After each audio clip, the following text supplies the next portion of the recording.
Moshi Moshi. Hello, I'm Zeb Ramsbotham, and I'm Annie Ramsbotham. and we're the Rambling Ramsbothams. Our journey might be rambling, but we hope this podcast isn't. And today will probably be pretty good. I think we have a plan. Yeah, Although lots we to talk really about. packed it in this past week. Yeah, pretty much this week's episode is just about this weekend. So it's about Yeah, probably mostly this weekend. Zeb being an English teacher examiner. Then it's about seeing the newest Miyazaki movie. Then it's about seeing, Zeb going to a debate contest.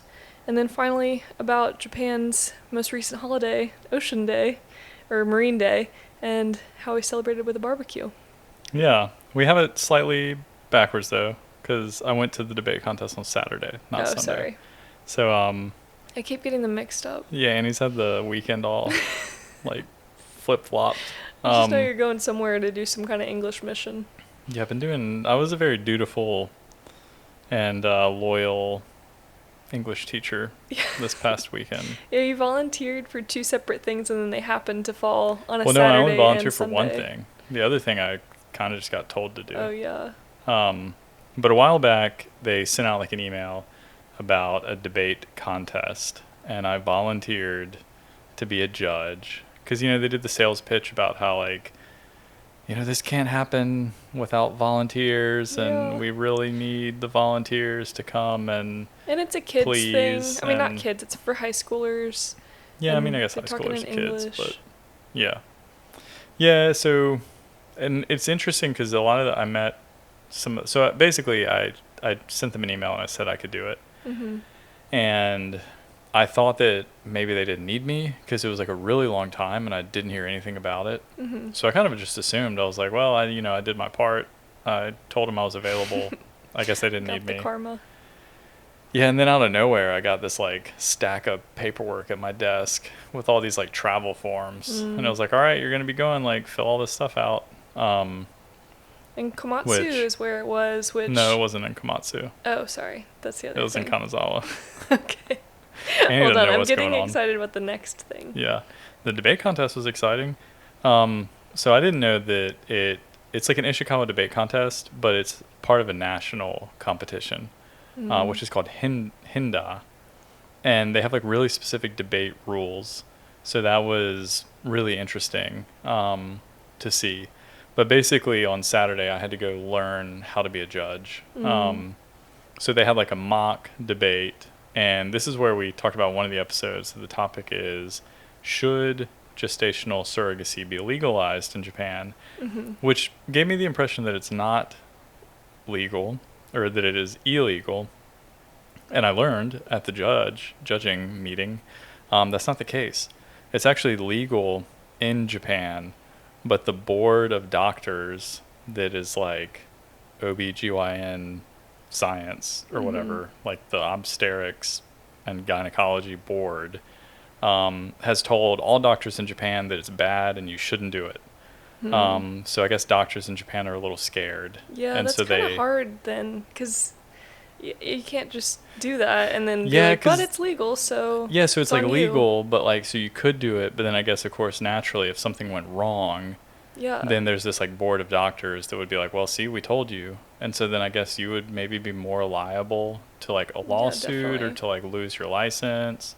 Or maybe they just don't even have like the facilities because the board has said that it's incorrect or wrong. That's tricky. Yeah, so it's pretty weird. So that's why like a lot of people go overseas to do it. But then they had the whole issue. But then when they go overseas to do it, then the parents have to adopt their own children. Because technically they called it the host mother.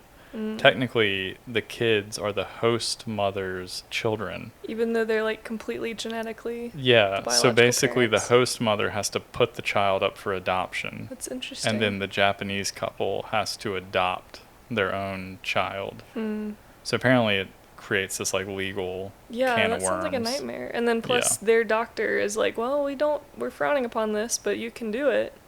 Yeah. So anyway, Yeah, so it was just interesting, and especially it was interesting to hear high schoolers debate. But it was a fascinating setting because basically what happens is there are two teams, and one team is the kind of like like positive side that is agreeing with the premise of the debate that it should be legalized, and then the other side is like the negative side that is, and it's interesting, they're not saying why it shouldn't be legalized. They're saying why the Japanese government shouldn't do anything. Okay. They're saying why it should just be left alone. So either like make a change or don't make a change are the two sides. Yeah, and it's interesting because there are a bunch of rules, like they have a bunch of definitions that the governing body for the debate contest gives, and so then they have to like argue within those parameters. And so it's really interesting because they can't make any changes and they can't make any additional claims. Like one of the things is, of course, like, oh, they're worried that it's going to take advantage of women because poor women might feel the need to become host mothers and make money. So, for example, you can't say, oh, but we won't do that because we'll put a cap on how much they can make, because that's like beyond the realm of like what's been presented to you. So you're not allowed. It's not just a free-for-all, like, I don't know. That's kind of interesting because in a real-life scenario, anything would be a possibility to a certain extent. But yeah, I guess to a certain extent. So it was just really fascinating. Was the day like overall rewarding or interesting, or? I mean, I think it was interesting because I like learned, like I learned a lot. I feel like about the issues, and I mean even this like the topic. I learned more about it because in the practice debate, the evidence that the students were presenting sometimes was a little funny because like some of the stuff they were saying, it was like, okay, like they're supposed to cite their sources, but it's hard to do verbally, you know, because you just say you got it from a newspaper. Yeah. And it was interesting because one team said they got something from a newspaper, and then the other team in their question period, they actually asked, they were like, well, is that newspaper? Well, they were like, is that newspaper like known to be like a reputable source of information? And the team actually cited some like, you know, like survey that had been done. Okay. There was like 9 out of 10 readers think that. So not a reputable source. No, I mean they cited some survey that said that like in an independent survey, readers said that they trust this newspaper. That's so weird. So it's kind of like interesting. Yeah, I don't know. You were telling me earlier, like they have the debate structured in different sections, and someone like is probably listening to this and they're like on debate contest. Well, I know this team, and they're probably like, yeah, this is very what typical. Debates are. But you were saying that like the questions part you couldn't score, but the rest of it, did you have like a table of like how you were tallying up? Yeah, I had this like massive flow chart, and then basically it came down to you would have to pick like which argument you thought was the most convincing. So not anything to do with English? No, there is an English section where you can rate their English, but I don't think you're supposed to. Well, and I guess maybe it's like you are rating their English like kind of subconsciously because so you're supposed to not do that. You're supposed to try and like really be like totally not bipartisan, but like whatever the word is. You're supposed to not have any like bias. But someone told me apparently in the national contest, once they get to like the national level, because each prefecture picks a winner, and then each prefecture sends the winner to like the national contest. Apparently often the national contest winner is a high school that just has tons of like native speakers. Like they have a parent native that's English like American speakers. And a parent that's Japanese, but they're going to high school in Japan, and they get on the debate contest, so they're like fluent. Like bilingual kids. Yeah, they're like bilingual. Apparently often there's nothing wrong with that, wins. But that would be discouraging if you're like a fully Japanese kid who's just trying to like better their already good English. It's hard to compete. Yeah. I guess that's natural. But but anyway, it was very interesting. So if you're an ALT out there listening, and you get presented with the opportunity to sign up to judge. And then, of course, when I got there, like all the other judges, they also have high school clubs that are like competing. Clubs. Oh. And so I was like one of the only ALTs there that doesn't have an English club. No idea what was going on. And so they were kind of like, a few people were like, oh, that's like really nice. Like why signed are you up. here? Yeah, they're kind of. Then it made me feel like a little weird because like maybe I seemed like desperate. Like I don't have anything to do. That's friendly though that you went. Yeah, but some people were kind of like, yeah, that's like my team over there, and I was like, okay, yeah, like I have one, like I was like, yeah, we have an English club. And they're like, oh, you should get him to join. And I was like, it's one student. And they were like, oh, okay, never mind. And they're always like, where do you teach? Like, Yeah. it was pretty funny. But yeah, the actual contest will be in September. So this was like, I learned how to judge, and hopefully I remember it since it's 2 months away. I mean, I guess, yeah, almost 2 months away. So, but it should be like a very similar thing. Yeah, it should be fun. And then Saturday. Well, that was Saturday. Or I mean Sunday. Oh, you don't want to continue what we did on Saturday? Oh, we can. Do you want to just talk about Saturday as a whole? Yeah, because that was my favorite part of the weekend, I think. Oh, okay. So we mentioned earlier that we saw the newest Miyazaki movie, and if you're listening to this and you don't really watch anime, which was me, like before we came to Japan. And admittedly, you still don't really. I still don't really know much about anime, but which is fine. Like you don't. Miyazaki is the main director for Studio Ghibli, so like Spirited Away, My Neighbor Totoro, Kiki's Delivery Service. Nausicaa. Yeah, that's Zeb's favorite, although not as like readily obvious to people, I guess. It's not like in the top 5. Oh. You don't think so? No, I think so. In a lot of kind of like surveys about Japanese film, Nausicaa specifically makes it into the list of like most influential films in Japanese history. Interesting. Because it was Miyazaki's first, and apparently a lot of the artistic style in it really influenced like that kind of genre that came after. And so Nausicaa specifically is supposed to be also like the music, a lot of things like that. So Nausicaa is a very influential film. Well, so it's a big deal. It's got bugs in it. No, I really like Nausicaa, actually. Yeah, we had a rat named Teto. Yeah. No, I like that movie. Yeah. But so the big deal was that this was Miyazaki's. He says it's his final movie, which he said that about Princess Mononoke. No, he said that about The Wind Rises. Well, first he said about Princess Mononoke in 1999. Yeah. And then he released like 3 more. Yeah. And the most recent one was The Wind Also Rises 10 years ago, which I haven't seen that one actually.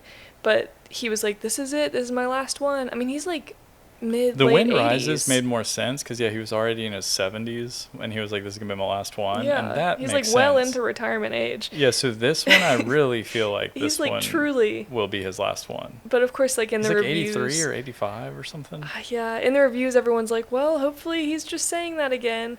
But it's too much pressure on the man. Yeah. One of my coworkers was making fun of it when I mentioned the movie. He was like, yeah, I'd probably like to see it. And then we were talking about Miyazaki, and he said something along the lines of like, Japan relies too heavily on Miyazaki. So he was kind of like, he's like, there needs to be someone else. Yeah, there were some interesting reviews about this. And so the movie, just if you're listening and you're like, no, I don't want any spoilers, I won't give you any spoilers. In fact, I'm not going to say really anything about the movie itself, just the title, because the movie, the whole point of their Which PR... the English title is terrible. Well, the whole point of the PR of this movie was that there was no PR. There was no marketing for the movie at all. The only thing that was released was the title, which in Japanese, it's Kimi tachi wa do ikiru ka, so how do you live, literally. But the English title is The Boy and the Heron, which is, I don't know. I don't know which one is better. How do you live? I guess those are literally the two main characters. I think How Do You Live is more... Well, the English title already gives away more than anything that was in the marketing. Like, going into the movie, I didn't even know what the main character was going to be. The only thing that they had was a poster with a crane-looking kind of thing, because it was a crane, but there was, like, eyes, like, in the mouth of the crane. Like, kind of like a creature is, like, wearing a crane body almost. Mm-hmm. And so it was a weird poster. And that was it. There was no... You're like, well, is this the main character? And then the reason why I thought that there was going to be a boy as the main character, which I guess the English title gives that away, that's the main character. But I thought it was going to be the main character because How Do You Live is the name of this 1937 novel by Genzaburo Yoshino. And that book, How Do You Live, is actually about a boy and, like... he's a junior high school boy, and it's mainly about ethics. It was actually initially that author was writing it as kind of a soft textbook for an ethics class, and then he turned it into a novel. So it's like very slice of life, very like the boy and his uncle will have these kind of discussions and write each other letters, but it's not dry. It's just very thoughtful, and it's actually a very good book. I read it in anticipation of this movie, and the movie, then in July, Miyazaki said that this movie actually has nothing to do with that book other than inspiring the title. Yeah. So that was kind of a surprise to me, but... Yeah. Yeah, I didn't know. I mean, obviously, I didn't look into the movie at all. Really? You weren't curious? I was curious, but I just kind of, sometimes I do like watching a movie and then not knowing anything about it. So I appreciated that there wasn't any information about the movie because it made it so easy to do that. Like, sometimes I do just like going to the movie and seeing something. Like, this is the first time I've ever seen a movie without seeing a trailer for it. Oh, really? Yeah, I don't think, like, I love trailers. Like, Really? Yeah, I love getting to the movie first to see the trailers for, like, future movies. I definitely know that I've seen plenty of movies without seeing any trailers. I can't think of any off the top of my head. But, I mean, I just know that sometimes, like, a friend would tell me, hey, this movie seems like it's going to be good. Yeah. You should go see it. In a theater? You've paid to see it in a theater knowing nothing about it? Mm-hmm. Because sometimes I would just go to the movies with friends. Really? You know, they would say, like, hey, we're going to go see this movie this weekend. I would too, but, like, I'd look go? up what movie they were talking about. Yeah. So, my question was, like, did you think that the Studio Ghibli plan of, like, no marketing was, like, career suicide, or was it, like, marketing genius, like an artistic move? I don't think it was marketing genius. I don't think it was career suicide. One, he's old too big for and he's that, going to retire. So he suicided his career. He's maybe for this movie, that like the success of this movie in particular. Yeah, but I also think that's weird that I think it's weird that most of the time we just measure the success of movies just based solely on like how much it made. Office. Yeah, on like opening day. It's Yeah. like, oh, like did it break the record? And it's kind of like, well, like does that mean that it's a better movie? So, I mean, I guess that's like getting into the weeds a little bit. But the reason I would say I don't think it's marketing genius is because I actually have really appreciated a lot of movies that do kind of like covert underground marketing. Mm-hmm. So, for example... Like Easter egg type stuff. Yeah, like two of the best ones of all time. One was like The Matrix. The first Matrix, when it came out in theaters. I was too young to see it in theaters. I saw it like a couple years after. But they were well known for, they did a lot of, like the internet was still like kind of new, but they did a lot of like underground marketing where you could find like websites and find like attachments, and then they also did things stuff. Like kind of in trailers. And also the movie Cloverfield did that. Oh, so Cloverfield, super cool movie. They didn't really have a trailer, or at least not one I can remember seeing, but they did have, like there's a company in the movie that's kind of responsible for some of the events. Well, they made like a real website for it, for the company. So you could go on the company's website and you could kind of like click around and you could find different stuff. And then there was like an employee login, and I think there was a way you could find like a password and a username, and you could like log into the company's website. So they did like, I really like that kind of marketing. There was a podcast I think that's like fascinating. That did something like that, where they had an ad running in the podcast, but it was like kind of weird. I remember you listening to that. Yeah, and I actually looked up the website, and it was a fake website. Yeah. But I got to the password protected section, and I couldn't guess the password. It was like too difficult for me. Oh no. But it was a cool idea. I really like marketing like that. I think this was a little bit strange in that they didn't release anything. Yeah. And I have been asking like a lot of my students in class, like, oh, are you going to go see the new Miyazaki movie? So many people just don't even know that it is out there. Yeah, a lot of They've my just like never heard of it. Coworkers and some of my students, they were like, "What are you talking about?" And then I explain it, and they're like, "Really?" And I'm like, "Yeah, it came out like Friday." It seems like fake because people are like, "Why would the biggest director in Japan, like, why have I never heard of this movie that's coming out?" And it's like, I do think that makes it like interesting because then it gets people talking about it. It's interesting, but it's so like covert that, like. So one of my friends that I get coffee with every week, she loves Studio Ghibli. Like, she's told me that she watched Spirited Away like 200 times, she said. Great movie. She's seen all of them. You should watch it. Her favorite one again, is, now that you're older and not scared. Yeah, I don't know. I can't remember the English title now, but it's like The Crimson Pig. Oh, Porco Rosso. Yeah, Porco Rosso is her favorite one, but she didn't even know. And I told her, and she loves Miyazaki, and I forget why I just had seen a news article, and we were talking about it. So that kind of customer, I don't know, are movie viewers customers, but that kind of person is a lost viewer, I think. It is interesting that even... She would definitely buy a ticket. I read the newspaper all the time, and even in the news, I can only remember seeing like 1 or 2 articles about it that mentioned like a release date. Well, so even in the news, no one really... Like, they didn't really write about it. But, yeah, I guess there was nothing to write promote. about. There was only that one picture of the crane creature. Yeah, I mean, there's nothing to promote, but it's interesting. It's an interesting story to talk about. Like, this is Miyazaki's last film. Maybe people stop believing him when he says it's his last film. Now they're just like, whatever. Some people already have. Yeah, like, he'll make another. I was slightly disappointed that there's no merch because of that. Like, there's no... I don't know if I would have bought anything, but, you know, there's no, like, trinkets or characters or, there definitely will be. Maybe one day, but so far they still haven't released anything because they're keeping everything kind of secret. So you have to go to the theater to see anything about it. Yeah. But so I'm sure now on the internet you could probably... I mean, you can go to like the Wikipedia page. You can read full synopses and everything. We're not going to say anything on here because you might not want to. But yeah, it's out there, but still no photos or images are out there. But because we saw it in Japan, it'll get released in America. I don't know other countries, but it'll get released later in the year. I think it's like this fall. It's coming out in America. Okay. Like September, October. That's not too long. But so of course it was in Japanese, and we went in kind of... I didn't know what to expect, like how much I would be able to understand, but I was pleasantly surprised because its animation is so... the way that he draws animation is so expressive, and the use of sound effects was so good. Yeah, there but were I guess often scenes that were so long without any dialogue, and it was all like visual storytelling. Yeah, I guess that's why I was thinking that it would make sense, because I did think about like other Miyazaki and Ghibli like films, and I mean, yeah, like I think a big appeal of it is they're so pretty. Like it's just fun to look at. Like they're really...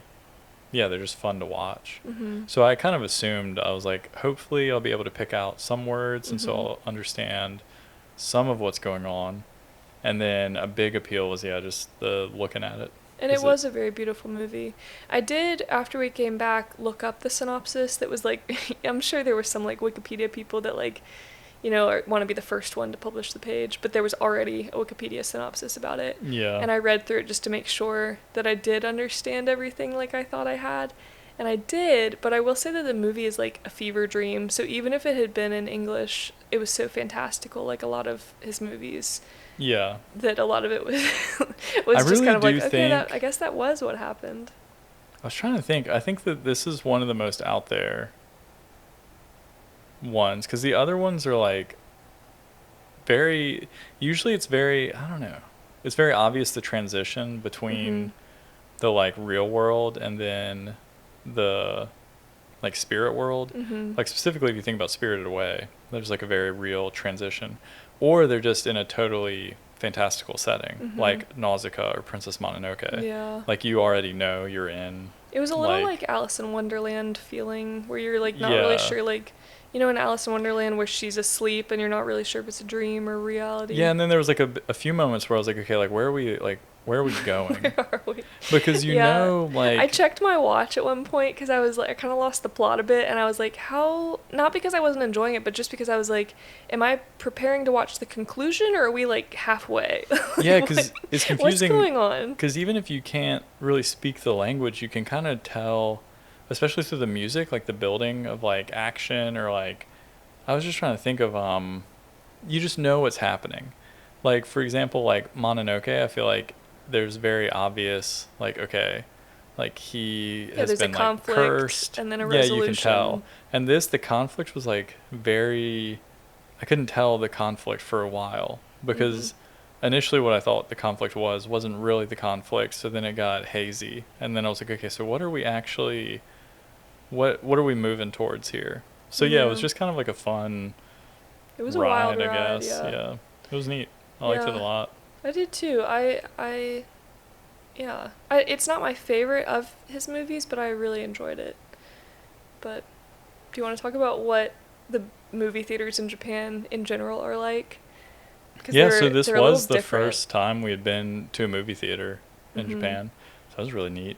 We reserved tickets online ahead of time, which was convenient because we didn't have to talk to anybody. And Yeah. one major difference between U.S. theaters, I mean, that's the only other, we've never been to a theater in another country, but American I've theaters. been to a movie theater in England. Oh, really? Was Yeah. it like a U.S. theater?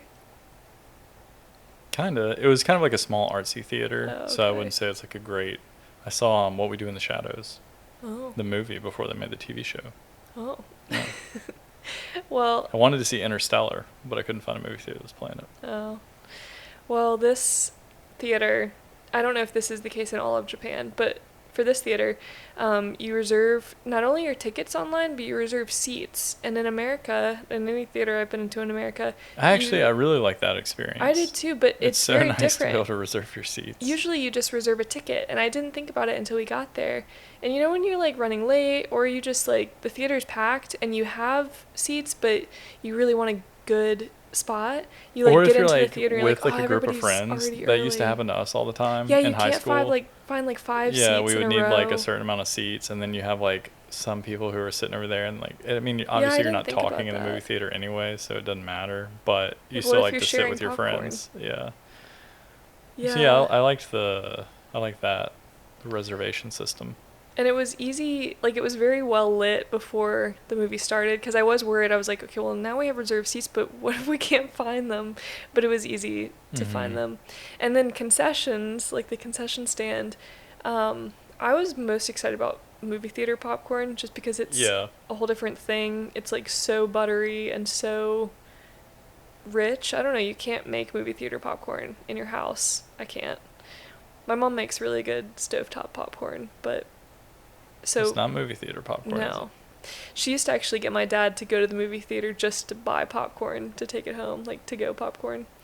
But when we ordered popcorn, he asked us if we wanted salt or butter flavor, and I was pretty like, sure the salt flavor, I feel like it was like soy sauce. Yeah, he called it like shio, but I think. But that that's is also just what they salt. call. Yeah, shio just translates to salt, but that's also what they call like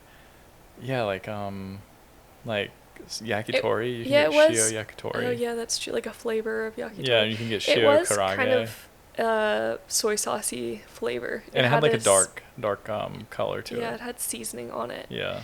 And then because we got half and half, and then the other half I guess was butter. Yeah, because then we were trying to figure out which flavor we wanted. He was like, "Do you want half and half?" And we were I was like, yeah, "Yeah, thank you. man, if that's the thing." I don't have to like, make a decision. And it was so much more affordable than I think the ticket was a comparable Well- price, but I think the snack and drink was so much more affordable than In the U.S., US. movie theaters just like absolutely rip you off at the concession stand. Also, I'm 99% sure we could have just, aside from popcorn and a drink, we could have just walked in with our own, like they didn't check our bags, they didn't like ask us, like, Yeah, that's you know, sometimes true. when in America they like interrogate you, like, you got anything in your bags? They And never then- did that to me. Really? Maybe you looked weird. Maybe in like high school, like we were high schoolers, so they would ask us. I think and some we would try and movie like theaters sneak in are snacks, and less sometimes strict. you'd have to like really sneak them in. Yeah. I forgot about that part. But the one thing I did notice, we had sat down and I was like, you know, they didn't have any candy. Like, That they is true. had popcorn, hot dogs, and Yeah, just munching on a hot soda. dog in there. I don't remember Yeah. any other options. It was like not a lot of At options. least you could get like coffee. They had like a milkshake type drink, but yeah, Okay, they but definitely didn't have like. candy. Like, there's so Well, much they didn't candy. do like the thing where in you know, like in America. an American movie theater, the candy's like on display at eye level for like kids, Well, and they yeah. have like every single type of candy. Yeah. They didn't have that here, so I maybe used it to was always just get the snow less. caps. Really? Yeah. No, we were like gummies all the way, like gummy Oh. worms or like No, I like the snow caps because you'd eat them one by one. the and neon gummy worms. You would let the chocolate melt, and then you could chew the little sprinkles. Wow.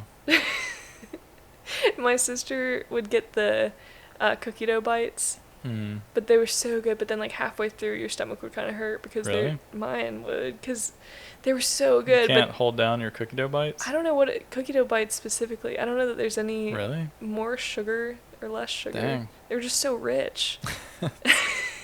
I've never had that problem. Anyway. I've never been eating enough cookie dough where I was like, oh man, my tummy hurts. Well, I didn't get that opportunity at the Kanazawa movie theater because Yeah. there was no candy available. Yeah. But they gave us our popcorn. We got 2 drinks, which came with like special edition coasters with the weird crane man. Yeah, Japan is a funny on them. like coaster like culture. Yeah, if you're watching It's like a the fun little recording. like yeah. Collectibles. Everybody likes collectibles. Yeah, but coasters. Well, they're like a cheap, easy collectible. Yeah. But if you're watching the Little piece of art. recording, I don't know if you can see on our table, there's a little Pokemon coaster that Zeb got. Yeah, I got the gold leaf Pikachu coaster. Yeah, and then next to it is our brand new Boy and the Heron All of a sudden we're coaster collectors. collectible. Yeah. Yeah, it happens fast. Yeah, I mean Oh, but what I was saying is that we got 2 drinks and popcorn, and they gave it to you on a tray, like a literal. which you know what I found out today? Like you're some kind of pig. You're gonna like sit down with your Yeah. like trough in the chair. It's better than like being the guy that's got like drinks in his armpits and he's like juggling a bunch of like Are you ever doing that though? Like, do you ever Yeah. have more than a drink and a snack? Yeah, if like you know you're there with like a bunch of people and they hand it over like you're ordering popcorn for people. Well, yeah, and then you have like drinks. people can carry their own popcorn. Okay. I just think the tray was super nice. Yeah, it did. It just made me feel a bit like, all right, sit down with your trough. I did not get Because that you sit feeling in the at all. well, you sit in the chair and like the cup holder part of the tray can fit in the cup holder so that the tray part can like swivel onto your lap, which is kind of yeah, cool. it was really nice. And then you don't have to hold your popcorn. Yeah. I didn't know it was making you feel so bad in there. No, it was making me laugh. I did find out today that apparently only the forest does that. Oh. The Yeah. tray is not. Apparently it's not a universally Japanese Oh. thing. Well. Because I asked my coworker, we were just talking about the movie. She asked me if I actually wanted to go see it. And I was like, Mhm. yeah, I did. And so we were talking about that. And she mentioned, or just as like talking about the movie, I was like, oh yeah, and they gave you a tray. And she was like, yeah, it's really nice, isn't it? And I was like, yeah, it was. And she was very impressed by the tray. But then we were chatting about it. And then she was like, she's like, I'm pretty sure only the forest does that.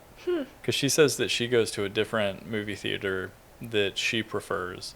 And she's like, I don't get the tray there. Oh.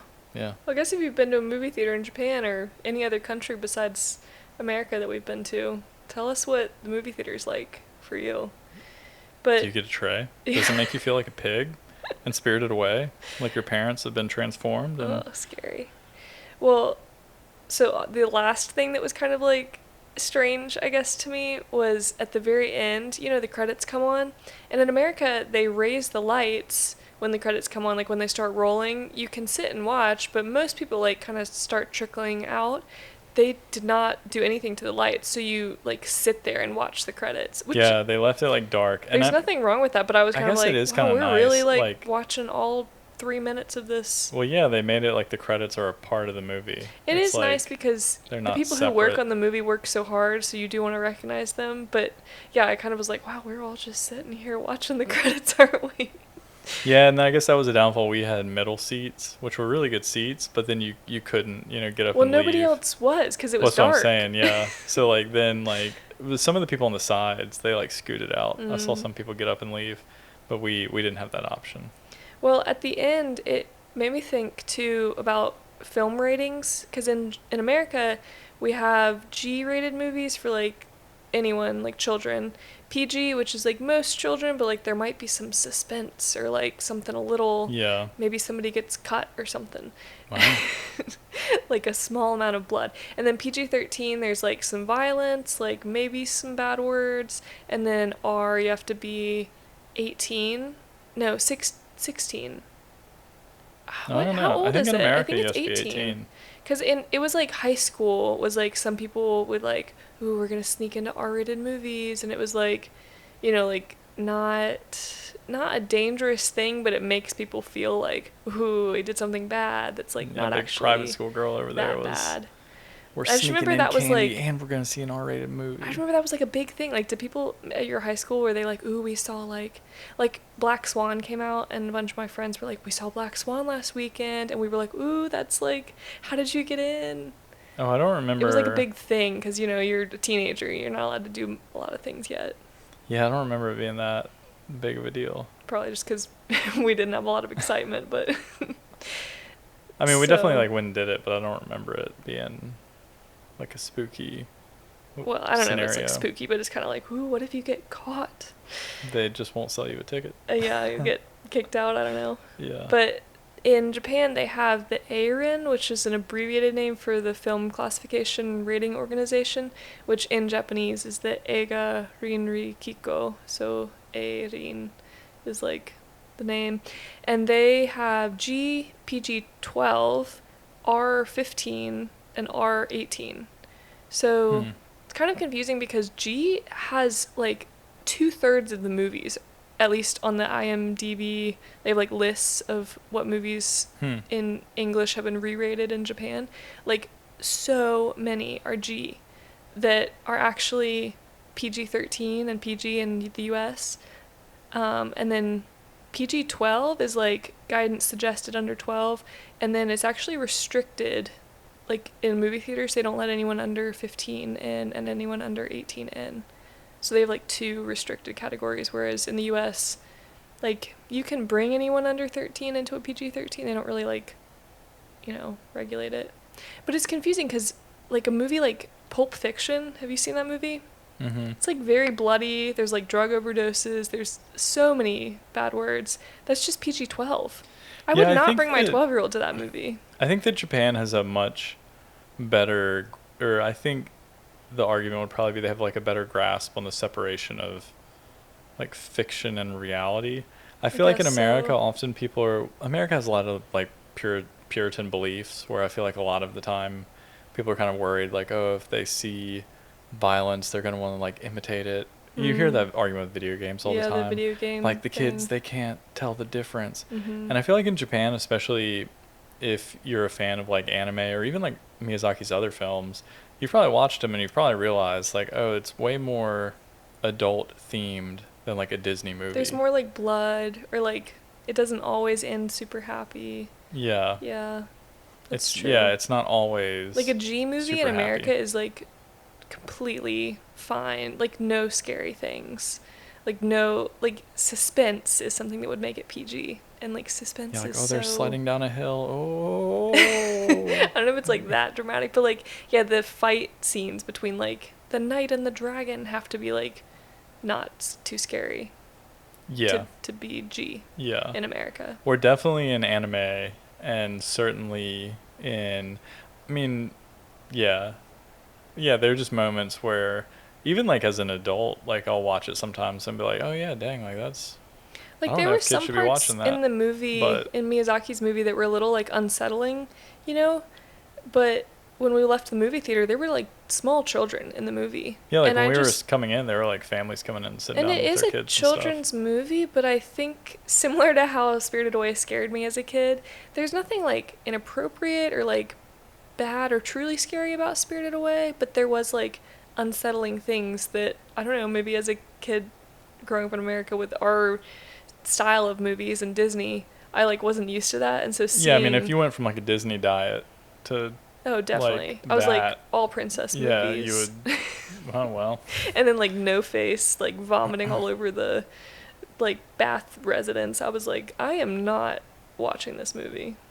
Yeah, Annie is really traumatized by Spirited Away. It's one of my favorites also. I'll rewatch every time it. I mention it, Annie's always like, I was really traumatized by I that do movie. not always do that. People are just like, it's the best movie ever. And it is really good. There are other movies I like more. I don't know if I've seen it 200 times, but I rented it a lot.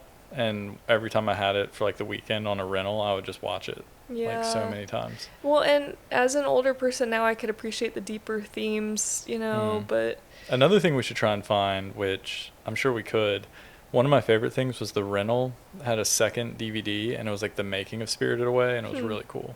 That is cool. Because sometimes they make little documentaries about Studio Ghibli, and it's like showed like them kind of like in the studio hanging out, and it showed them like Miyazaki was making. He had this like massive pot. Ramen? Yeah, and he was making like instant ramen for everybody. I feel like that video is on YouTube now.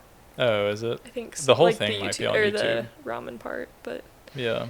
Well, so my last movie-themed thing before we move on to a new topic is when we were in the merchandise section at the end, they were selling just DVDs, and one of them was Fast and Furious, but and this crack ending up.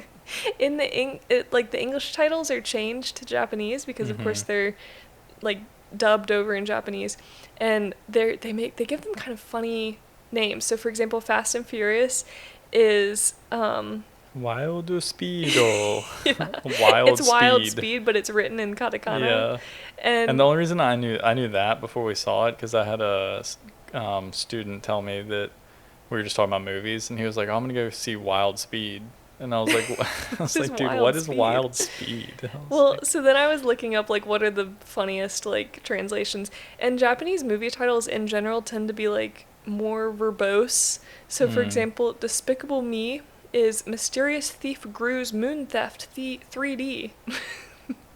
I feel like you see that a lot of times now with like anime titles. Like sometimes like they pack in all the like buzzwords. Well, sometimes I'll see an anime title and I think it's probably just the direct translation to English, and it's just like really, to me it's really dumb. Like it'll be like, or one time a student wrote down the title as like, this is the anime I'm watching, and it was something about like how I became like a mysterious character in the dark behind the scenes, but working as like the ultimate mastermind. It's like a summary in the and title. I was like, I was like, what is this? And he like Googled it, and it seemed like that was like the name of the anime. Wow. And I was like, yeah, I mean, it's just different. But at first his answer, it made it sound like that's like what his plan was, and I was like, you're doing all this. I was like, man, weekend? You're the freak, but okay, whatever. Okay, so Ratatouille, a great Disney movie about rats, is called Remy's Delicious Restaurant. You Only Live Twice, and sorry if you can hear Zeb's drinking some ice. Yeah, it's hot so in here, like so I need my icy beverage. In the cup. But You Only Live Twice is called 007 Dies Twice. Very, lets you Not know. exactly what they meant, but, Karate Kid is Best Kid. Napoleon Dynamite, have you heard what that one is? Mm-mm. Bus Man. Wow. He's on a bus in like one scene. Okay, have you seen Being John Malkovich? No. The title of that one is just Malkovich's Hole. Incredible. And then Hot Tub Time Machine is called Go with Bath. Wow. Well, fascinating. I love it. So, back do you want to hear about your news? The next day after the movies? I'll try and be pretty succinct with this, because honestly, I'm also not sure how much of this I'm supposed to like publicly talk about. Ooh, I really don't know. But anyway, like back in June, it's like the middle of June, one of my coworkers came to me, and he let me know that the principal had asked to see me, and that we were going to go to the principal's office at 1 p.m. And he told me this at like 11:30 a.m. Mm-hmm. And so I'm sitting there, and he didn't say why.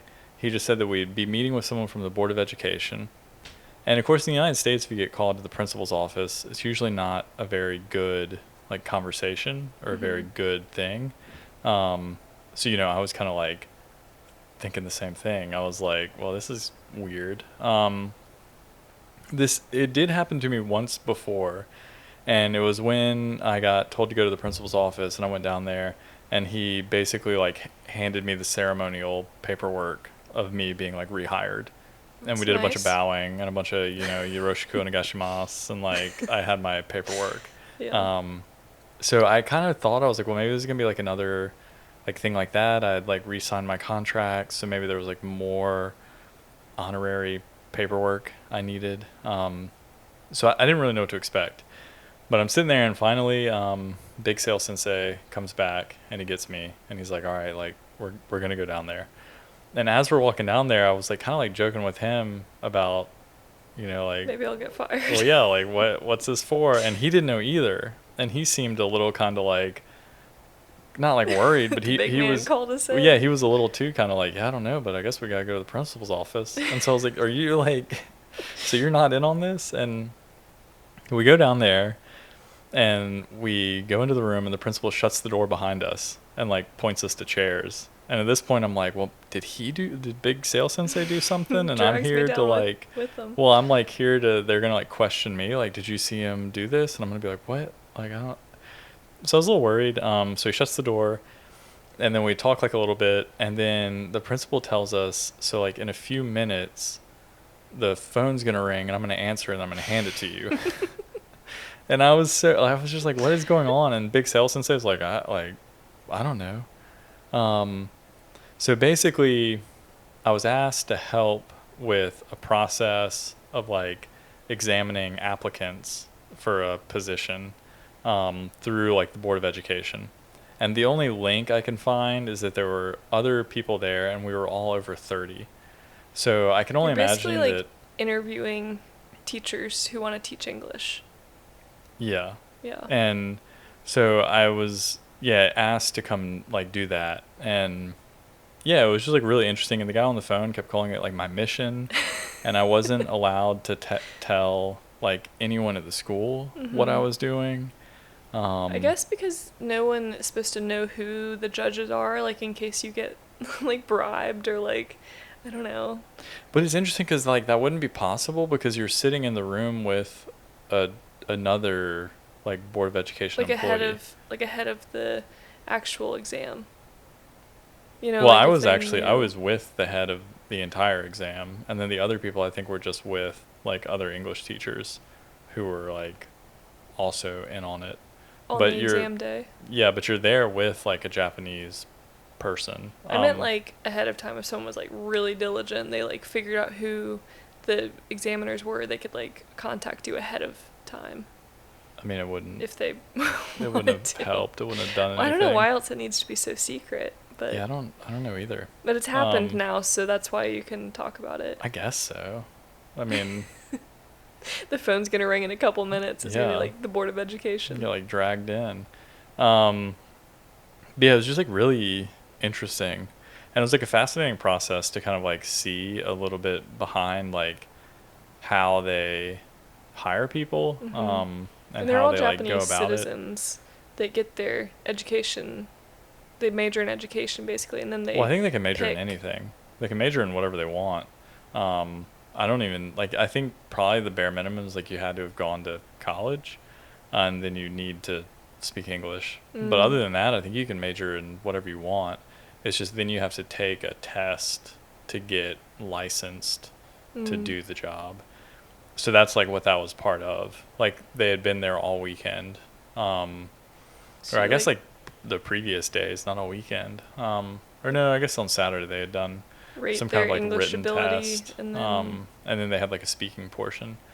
So yeah, it was just like really interesting. And yeah, I have no idea. Like we like scored them, which I guess like some of that stuff I probably like can't talk too much about, like the actual like process or like what the rating was like. But yeah, but just that's overall like you were part of that. Yeah, the only thing I can think is like everyone that was in on it was over 30. Like the other ALTs that were there. Yeah, we were all over 30. Because I was asking like why they picked you. I had no idea. Yeah, I don't know. It's because you're just old and mature. Well, I don't even know mature. Like I think probably because you're maybe like you could be talking to people who are like quite a bit younger. Yeah, like fresh out of college. You don't want somebody who's younger than college. Yeah, it'd be awkward to get someone that's like the same age, and then it's like a peer on peer. I don't know. That makes sense. Yeah. Especially because age hierarchy is so important in Japan. But yeah. So it was just fascinating. It took all day. So I had to go down to Komatsu, which is like a pretty cool city. And I actually figured out like maybe sometime we should go. Because at first I thought it was going to be a pain to take the train. Because when I was looking at tickets, I only saw tickets the JR rail. Well, I only saw tickets for like the Thunderbird, and which was like really fast, but it was like really expensive. Yeah. But there is a local line. To Kyoto. And the local line, it was ridiculous because the local line is like the same amount as our train to get to Kanazawa. Oh, so like 400 yen? I think to go all the way from Kanazawa to Komatsu, it was like an hour on the train, and I think it cost like 500 yen. Wow. Yeah. That's way cheaper than like Yeah, a our Thunderbird. 17-minute trip to go from Uchinada to Kanazawa costs 360 yen. Yeah. So for an extra 140 yen, Go I all the went way an to additional Komatsu. 45 minutes. It's actually and really went- nice to know. I don't know how convenient it is to the airport, but It's right next. Komatsu really? Station is like right next to the airport. that is convenient then. I mean, like I don't know when we're gonna fly out of Komatsu. geographically, it's right next to it. Like there's probably Mm. like a local bus you could get on. I don't think you could walk there, but it's Oh, like really okay. close. But interesting. Yeah. So yeah, if you fly in Japan, the airport that's closest to Kanazawa is Komatsu. Mm-hmm. If you, I don't know, are interested in that. But Yeah, it was very convenient, and Komatsu is like pretty cool. Yeah. It's a neat city. I've never really done anything there, but now that I know that it's so easy and so affordable to get there, I would like to go back and check it out. yeah, I and think that's it'd in be fun. like, so Ishikawa is kind of a long prefecture where we're at the Think base. like a small version of California. Oh, I guess, except there's a peninsula. Well, I'm just saying it's like very long and it's on the coast. Oh. So you can go like north along the coast, you can go south along the coast. Yeah, I But, guess so. I was thinking it was like an upside down Florida. Oof. Mm-mm. Oh, you just don't like Well, Florida. because Florida's just a peninsula. So anyway, the Noto part of the prefecture is the peninsula part, and then we live kind of in the middle region around Kanazawa, and then there's the Kaga region, which is where Komatsu is. And I'm actually going down there this week to make some pottery, some kutanayaki, so I'll talk about that next week. Isn't that fun? I'm excited. That's what that area is known for. Yeah. But anyway, the last thing Yeah, I guess that real we're quickly talking to about. wrap us up, we can talk about our Monday holiday. Yeah. So you didn't have to be at work. I guess it was a well-deserved break, though, because you had worked Monday through Friday, Saturday, and Sunday. But yeah, then- Saturday was just a half day. Sunday was all day. So I was kind of looking forward to like not having anything to do on Monday. But then I dragged you to a but- social event. I know. But it was fun. It was fun though. Yeah, it was good. Holiday was because it's Ocean Day, which is one of Japan's It's Marine most... Day. Sorry, I guess it's interchangeable, but yeah, I guess in English it's Marine Day, but it's Umi no Hi, so Umi is like ocean, sea, marine. I think that they were don't calling know. it Kai no Hi. Oh. I heard a okay. teacher saying it, and she wasn't saying Umi. Oh, really? Yeah, I don't know the what she internet was lied saying. to me. Well, I mean, whatever maybe it is, it celebrates the ocean. There's Mountain Day also that's in August, and both of those days like do celebrate those like parts of the earth, but they kind of are also an excuse for a Monday holiday, because apparently in Mhm. the early 2000s there was this big push to move a lot of national holidays to Mondays so that people could have 3-day weekends, which is a great idea. That's a great idea. They did that, and so I think 1996 was the first year that they observed. Yeah, Japan has a Ocean Day. lot of national holidays, Yeah, because there's a lot of which stigma. we've talked about on another episode. Yeah, we talked about but- how there's stigma of like taking days off, so they do the public holidays. But yeah, we celebrated Ocean Day by the ocean, and we had a little barbecue. Well, Yeah. actually, it was kind of a big barbecue. It was Yeah, it was. There were like a lot of people. It was like 20 adults and like 15 kids there. We didn't know how many people were going to be there, and then we got there, and it was I like know, I felt kind of party. bad because we bought like 2 packages of shrimp because we were like, oh, we'll bring some shrimp and some like potatoes and onions to cut and like barbecue. And I was thinking, because the people that were hosting and planning are a couple that's our age, and they're also foreigners, and I was thinking it was going to be like maybe some Japanese neighbors, maybe some other foreigners, but probably all like around our age. But it was actually mostly older, not older, but like Yeah, it was kind of adults almost that like were... almost exclusively like families. Yeah, like adults that were old enough to already have like 8-year-old kids and stuff. Mm. So it was fun to meet so many new people. Yeah. And they also brought so much food. Because I Yeah. felt bad that we only brought like 2 packages of shrimp, but they were like, I know, oh, 'cause some were like getting wild. we brought steak, we brought champagne, we brought Yeah. like bulgogi, like Korean beef or pork, and there was yakisoba. There were like rice, like grilled onigiri rice There was like balls. steak. There was yakitori. And then they broke out the fruit. Yeah, there's fruit. It was wild. Yeah, I was so full. And then we went swimming, and so Yeah, and it the ocean fun. was really nice. But Because it was like the barbecues perfect temperature. are a pretty big thing in Japan, and it's Mhm. almost, I don't know about almost always, but it's very frequently charcoal barbecue, and you can either like A lot of places use. Yeah, I don't know if I've ever seen any other.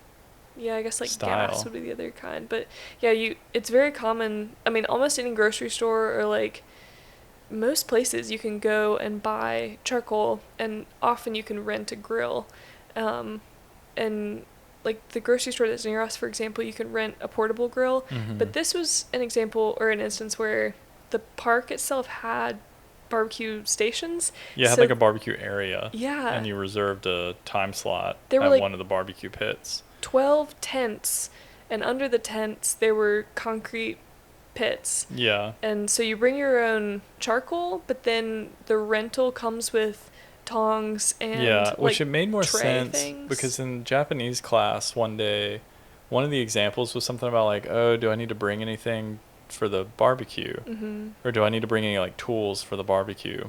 And then the like conversation, the person says like, no, it's like fine, like everything's there. And it was kind of like a little confusing because in America, like you wouldn't go to a park and just expect, like you would expect maybe there was a grill. Yeah. But you would need to bring everything, like Yeah, the we have, scrubber, like, the those cleaner, like little grills in America, but yeah. But they're, here it really like, was dinky. like you went and you needed to bring your own charcoal and obviously you need to bring Like stuff to food. cook. But other than that, they had like the scrubbers to like clean the stuff. They had like a They washing had, like, station. Yeah, washing station. They had the things to cook on. They had the tongs. Yeah, it was It was a pretty whole cool. event, and yeah, people were like partying. There were some people that I was a little worried how they were gonna. Yeah, get there were some home. college kids there that were a little wild. They were really but, celebrating Ocean Day. Yeah, they were. I asked in the class today, I was like, oh, what did you guys do for Ocean Day? And they kind of thought it was funny because they were like, Nothing. yeah, they're like nothing. Like you don't do stuff. for Yeah, I Ocean mean Day. that's fair. Which I knew like you didn't actually do anything, but I was kind of thought like, well, like what'd Yeah, you do on maybe your they- day off? And they were like nothing. And I was like, okay. Well, but yeah, it was fun to have a little Japanese barbecue experience. Yeah, it's a good time. Well, Well, word of the week. yeah. You want to go first? My word is eiga, which is movie. Yeah. Eiga. Yeah, and it's confusing because when you talk about an English movie, English is eigo, because go is like the suffix Yeah, for I language. guess like an eigo no Eigo no eiga eiga. Yeah. in an English movie. But eiga is movie. Yeah. What's your word? Mine is abunai, Mm. which is like kind of like dangerous. Yeah. Like if you're hearing someone like talk about something and they're like, oh, I'm thinking about like climbing up there. I'm thinking about something. Someone might be like, abunai.